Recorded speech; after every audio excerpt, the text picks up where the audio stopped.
ખાસ તો આવવાનું રીઝન એ હતું કે પરેશભાઈ છે ને ભાઈ કેસલ આપણે ઘરે વાવવાની છે ને ભાઈ ઘરની બાજુમાં ભાવેશભાઈ છે ને આના નિષ્ણાંત છે, ડોક્ટર છે એટલે છે ને ભાઈ જાહેર એટલે ટૂંકમાં આપણે છે ને આને જોવા બેર કરતા કાને ક્યારે કટિંગ કરવું. હા, તો તમને કોઈને આનું નામ આવડે આ ઝાડવાનું નામ જો નીચે આવું કંઈક થાય તમે બેકગ્રાઉન્ડમાં લગભગ તમને સંભળાતું હશે વરસાદ બહુ ગાજે છે ભાડા બહુ આપણે કહેતા હોય ને અત્યારે જો અહીંયા જો ભાઈ આ એક મોટરનું પાણી જો વાં આવે 2 મોટરનું પાણી અને હજી તમને ત્રીજી મોટર ફાઇનલી ફેમિલી જેની રાહ જોતો તો વરસાદ આવી ગયો છે ને શરૂ થઈ ગયો છે ને જો ભાઈ તમે આ બધે આવે હું તો 2-3 દિવસ હમણાં ખુશ થઈ ગયો તો 2 ટ્રક સાટે પડે ને મેં કીધું હા ભાઈ વાહ આપણો વારો છે ને પાણી નહીં વારવું પડે. તો હેલો યુટ્યુબ ફેમિલી, કેમ છો? મજામાં? આશા રાખું છું તમે બધા મોજમાં જ હોય ફેમિલી. બાકી વરસાદ પાણી કેમ છે કહેજો જરા કમેન્ટ કરીને. બાકી અત્યારના પરમાં સવારમાં એક બહુ સારા કામથી આપણે વ્લોગની શરૂઆત કરી દીધી છે ફેમિલી. જો ભાઈ અહીંયા છે ને કબૂતરા મોરલા હમણાં હતા તો સાણ ખાવા માટે આવ્યા હતા ને તો જો આ 3-4 રહ્યા છે ભાઈ કબૂતરાને બધી વયા ગયા છે. તો આ લોકો ચોમાસામાં થોડુંક પક્ષીઓને ખાવાનું બહુ ઓછું મળતું હોય છે ને નથી લોકોને મળતું, એ માટે થઈને આપણે ઘરે ઘરે બેઠા હોય બહાર. તો હું તો જ્યારે પણ જોઉં છું ત્યારે દાણા ગમે પડ્યું હોય ને મગના કે આપણે બાજરાના કે ઘઉંના કે તો આપણે સણ નાખી દઈએ તો એ ખાવા માટે આવે. તો અત્યારે ચોમાસામાં સારું કહે ને આપણે એટલું પુણ્યનું કામ કરે. તો તમારે ઘરે પણ આવી રીતના આવે તો જરીક આ મૂંગા પ્રાણીનો નાખજો. ફાઇનલી ફેમિલી યાર મેઘરાજા મેઘ કરતા નથી ને ગાંડી ગીરની અંદર અમારે યાર કંઈ ખબર નથી પડતી. અમારા ગીર સોમનાથ જિલ્લાની અંદર અમુક એટલા એવા ગામડા બાકી છે કે ભાઈ વાવણી કરાવીના હજી ખેડૂતો રાહ જોઈને બેઠા છે. બાકી આજે મને એવું લાગે કે ઘમઘોર વાતાવરણ થઈ ગયું છે એકદમ. જો આ બધીમાં ચારે બાજુ જ્યાં તમે જો ને અહીંયા એવું થાય છે કે આજે વરસાદ થઈ જાય ફાઇનલી, પણ યાર હજી સુધી અમારે વરસાદ આવ્યો નથી ને અમુક તમે જોતા હશો ઘણા ખરા એવો બધી વિસ્તારો છે એમાં વરસાદ થઈ ગયો છે. અમારા જેવા જ અમુક વિસ્તાર એવો બાકી છે કે જ્યાં વરસાદ નથી થયો. બધા લોકોએ વાવણી કરી દીધી છે. કાલે હું જુનાગઢ ગયો હતો તો એ બાજુ તો બધાએ આરામથી માંડવી એમ બરાબર દેખાઈ ગઈ છે એવી થઈ ગઈ છે. અને અમારે આ બાજુ બધા ખેડૂતો નિરાશ થઈને બેઠા છે. હવે યાર મને એવું લાગે છે સોમનાથ મહાદાદા કંઈક અમારી ઉપર કૃપા કરે ભાઈ અને વરસાદ થઈ જાય તો સારી વાત કહેવાય. કેમ કે આખું વર્ષ લોકો જ્યાં પાણી નથી હોતું ત્યાં માંડવીની વાવવાની રાહ જોઈને બેઠા હોય છે અને ક્યારે વરસાદ થાય ને પછી વાવણી કરે. ને આજે મને એવું લાગે છે કે મેઘરાજા લગભગ મેઘ કરી દેવું છે જો આમથી બધી દેખાતું આવે છે.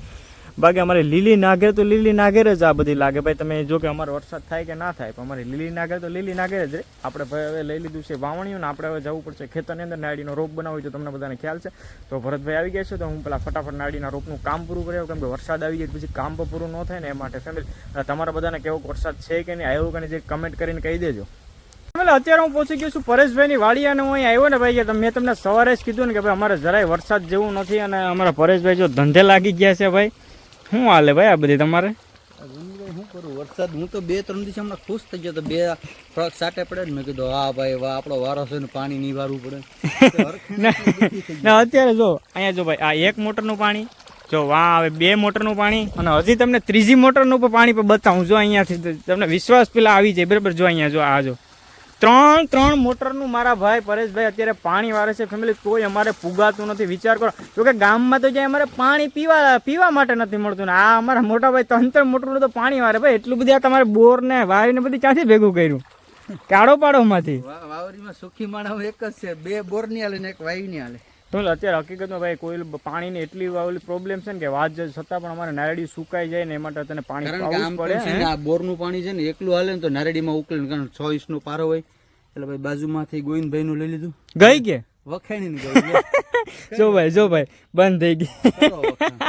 આ યાર બહુ મોટી તકલીફ છે જીએબી વાળાના. માનના હમ આ વખતે બિલ લેવા આવે ને એટલે લાંબી ના કરી દેવાના છે ડોખો કરવાનો જોરદાર. અને હા પરેશભાઈ બીજી વાત ફેમિલી કે તમે જ્યાંથી અમારા વિડીયો જોતા હોય ને ત્યાંથી જરીક વરસાદ તમારે હોય ને તો આ ગીર સોમનાથ બધું ધક્કો તો ખાસ કરીને મારજો કા. જરૂર છે મોકલી જ દો તમે આપા એટલે ઉપાધિને અમારા પાસે કઈ ટેન્શન નહીં ભાઈ. થાકી ગયા હાવીએ. જો આજ મેં સવારે વાદરા બતાવતો અત્યારે જો તમને બતાવો કેવો જો આ જો તમે તડકો થઈ ગયો ભાઈ. આ વાત જાવ તો અમારી નારડીઓ બધી હુકાઈ જાય બધું પાણી વારવા પડે. વરસાદ આવી છે કે ઓલું એંધાણા જ નથી બધામાં વરસાદ બધામાં વરસાદ થઈ ગયો. એવું લાગે કે છે ને ગામને સોરે બેહી રામ ધૂન બોલવાનો છે કે યજ્ઞ મહાયજ્ઞ કરવો પડશે ત્યાં ભેગું થાય બાકી ભેગું નહીં થાય ભાઈ. તો ભાઈ અમારે છે ને અખંડ ધૂંડ પરેશભાઈ કેમ બેહાડી અને કદાચ શું કે મેઘરાજા મેઘ અમારી ઉપર કરે તો સારું ગીર સોમનાથ ની અંદર હવે આવી જાય તો બરાબર ને. બાકી તમે લોકો જરીક પ્લીઝ ધક્કો મારજો અમારે ને જો લાઇટ આવે ને પાછા પાણી વાર્તા થઈ જાય ને. હવે કઈ અહીંયા આવ્યો પરેશભાઈ ને આમાં કઈ કહેવાના શબ્દ નથી મારી આગળ વધારે બોલીને તો પછી આડી જે બી રન ખોટું તકલીફ થઈ જાય એને કરતા ના બોલીએ તો સારું એમ. હા ભાઈ, ખાસ તો આવવાનું રીઝન એ હતું કે પરેશભાઈ છે ને ભાઈ કૈસલ આપણે ઘરે વાવવાની છે ને ભાઈ ઘરની બાજુમાં. ભાવેશભાઈ છે ને આના નિષ્ણાંત છે, ડોક્ટર છે. એટલે છે ને ભાઈ સાહિર એટલે ટૂંકમાં આપણે છે ને આને જોવા બેર કરતા આને ક્યારે કટિંગ હા કરવાનું. તો ફેમિલી ખાસ રીઝન મારો આવવાનું હતું. પરેશભાઈ પાણી વાવતો હતો, મેં ફોન કર્યો, મેં કીધું પરેશભાઈ કઈ બાજુ ઓફિસે છે? મને કે નહીં ભાઈ આમાં વરસાદ થતો નથી એટલે નાયડીને પાણી તો પાવું પડે. કે એક કામ કરી કે તું જે પરેશભાઈ છે ને રોપ ઘરે વાવવા ઘરની બાજુમાં માટે થઈને લોટણમાં તો આવી રીતના જે આ નારિયેળ બનાવ્યા હતા ને તો મને કે આ પાકી ગયા હવે વાયવા જેવા થઈ ગયા અને ખેરી લેવાય કે ના ખેરી લેવાય. તો મને કે આવીને જોઈ જાય, કેમ કે મેં તમને જેમ આપણે ખબર જ છે ભાઈ બધાને કે હું નાયડીના રોપા બનો એટલે આપણે થોડી ઘણી બધી માહિતી ખબર હોય ભાઈ ફેમિલી કે ભાઈ આ નારિયેળ સુકાઈ ગયું, કેટલું પાણી છે અને ખેરી લેવું જોઈએ અને સૂકવી દેવું જોઈએ, વાવી દેવું જોઈએ. તો પરેશભાઈ મને કે આટોપો મારી જા અને જોઈ પણ જાય એટલે બે કામ થઈ જાય. એટલે ખાસ તો મારું આવવાનું આ રીઝન હતું ફેમિલી અહીંયા. એટલે બીજી વાત તો ખાસ એ કે જો ભાઈ નારિયેળના બગીચામાં જો અમારે આવી બધી સારી આવક હોય છે ને, તમે લીંબુ જોશો જો આ બધી તો છે ને અમે સારી એવી મહેનત અમારે કરીએ છીએ એ તો છે જ, પણ અમારે આ ધરા બહુ સારી છે. આ બાજુ અમારે બહુ સારી નારેડી થઈ છે. અમારે 4,5 હજાર લેખે આ થડ ઉધડા આપી ગયેલ હોય છે અને અમુક લોકો ઉધડા બગીચા પણ આપી દેતા હોય છે. મહિને 40-50 હજારનો હપ્તો હોય ને આ બધી જે ડીટી બગીચા છે એમાં 22 દિવસે લાખ રૂપિયાની ખેપ પડી જાય. 3-4 વીઘામાં ખાલી ડીટીના બગીચા હોય. તો અમારે નારેડીને બહુ સારી આવક છે અને હું તો જો કે તમને બ્લોગ જોતા છે બધાને ખબર છે ડીટી રોપા જ બનાવું છું. એટલે નારેડી વિશે કાંઈ પણ માહિતી જોતી હોય જરીક કમેન્ટ કરીને કહી દેજો. આપણે ફ્રીમાં બધી સલાહ આપશું. નારેડીના રોપા જોતા હોય ને તો એ કમેન્ટ કરી દેજો, આપણે ત્યાં પહોંચાડી દઈશું. તમને કોઈને આનું નામ આવડે આ ઝાડનું નામ જો નીચે આવું કંઈક થાય અને આવું હે લાંબુ આ એનું જરીક કમેન્ટ કરીને કહેજો મને આને શું કહેવાય.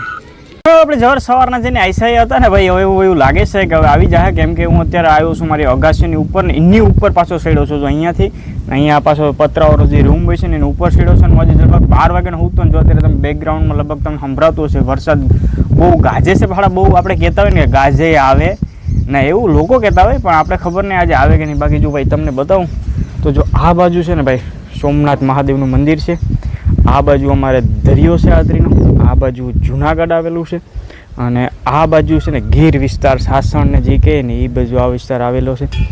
બાકી હજી અત્યારે મને એવું હવે એવું અહેસાસ થાય છે કે ઠંડો ઠંડો પવન ચાલુ થયો છે ને હવે લગભગ ફાઇનલી આજે રાત્રે કે સાંજ સુધીમાં વરસાદ આવી જાય ને તો બહુ એટલે બહુ સારું કહેવાય. બાકી અમારે અહીંયા બધા લોકો જો હજી ખેતરું જો એમને ખાલી પડ્યા. જો અહીંયા આ ખેતર ખાલી પડ્યું છે, પછી જો આ બાજુ આ તો જો કે અમારે બધી નારેડી છે, આ બાજુ અમારા કલ્પેશભાઈ જો કંઈક વાવે છે. બાકી છે ને આ બાજુ જો ભાઈ અમારે હમણાં ટાવર પડ્યું છે અમારે એરટેલનું, એ બીજું ટાવર જો અહીંયા જીઓનું હતું જો. એટલે હવે મને એવું લાગે છે કે કદાચ આજે રાત સુધીમાં જો વરસાદ પહોંચી જાય ને તો પહોંચી જાય. મારી પાછળ તમે જોતા હશે કેવા રીતના એકદમ ઘમઘોર વાતાવરણ થઈ ગયું છે. અને હું તો આજે લગભગ બપોર દીનો 12 વાગ્યાનો હતો ને માંથી પરેશભાઈ ત્યાંથી આવ્યો પછી ચાલો ગાઈજો હું હમણાં આવી છે પણ આવ્યો નહીં. હવે છેલ્લે 3:30 વાગે હું ઉઠીને આવ્યો. મેં કીધું હવે ઉપર જઈને આપણે વાતાવરણ જોઈએ કે કેવું વાતાવરણ થયું છે ને વરસાદ આવશે કે નહીં.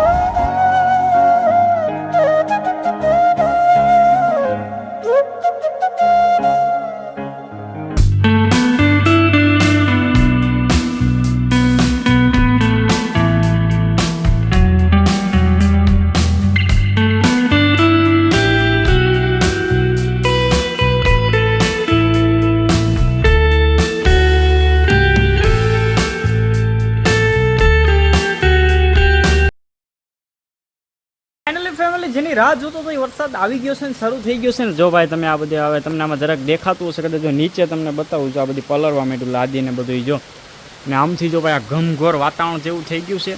અને જો આ છાટા અને વરસાદને આવે છે જો આ બધી અત્યારે છે ને આ એકદમ ઓલું થઈ ગયું છે વાતાવરણ અંદર. અને હવે છે ને ભાઈ ફાઇનલી વરસાદ છે ને મને એવું લાગે છે કે હવે રૂકવાનું નામ નહીં લે. મેઘરાજા મેઘ કરી દીધી છે ને જેની સવારના રાહ જોતા હતા ને આપણે જેની વાત કરતા હતા જેમ પરેશભાઈ કહેતા હતા એમ બધું ભાઈ પાણી છે ને હમણાં નારિયેળીના હોય માંડવી હોય બધીને રાહત મળી જશે. ખેડૂતને પણ હવે ગરમીનો જે અહેસાસ અમારા આ બાજુ હતો ને ગીર સોમનાથમાં એ બધી પૂરો થઈ ગયો છે. જો આમાંથી પાણી પડવા માંડ્યું દેખું જો પંખી બધી ઉડીને ભાગવા માંડ્યા છે કેમ કે વરસાદ આવી ગયો છે ને. એટલે તો બસ હવે આજના વ્લોગમાં બાકી આટલું. બાકી વરસાદ આવી ગયો એટલે એકદમ મોજ પડી ગઈ છે ફેમિલીને. બસ આવીને આવો વધારે વરસાદ છે ને 8-10 ઇંચ પડી જાય ને તો મજા જ આવી જાય, કાંઈ ઘટે જ નહીં ફેમિલી. બાકી આજના વ્લોગમાં આટલું. જય દ્વારકાથી જય મા અંબાજી. ફરી નવા વ્લોગ સાથે મળશું. ત્યાં સુધી તમારા બધાનું ધ્યાન રાખો કે હું બેઠો ઇન્ડોરે મસ્ત મજાનો છે ને વિડીયો એડિટ કરી નાખું આપણો આજનો અને મેઘરાજાની મજા માણું. અને તમારે કેવો વરસાદ છે જરી કમેન્ટ કરીને કહેજો તો ખરી કે અમારી જેમ આવો જ હશે. અને આજેથી ભાઈ હવે વરસાદની મને એવું લાગે છે કે આજથી કાલ 2-3 દિવસની અંદર મારે ફૂલ આગાહી હતી ને આજે જેટલી આશા હતી ને મેઘરાજાની એટલે લગભગ વરસશે અને ફૂલ મોજ ને ફૂલ ધમાલ કરી દેશે બધા ખેડૂતો માટે.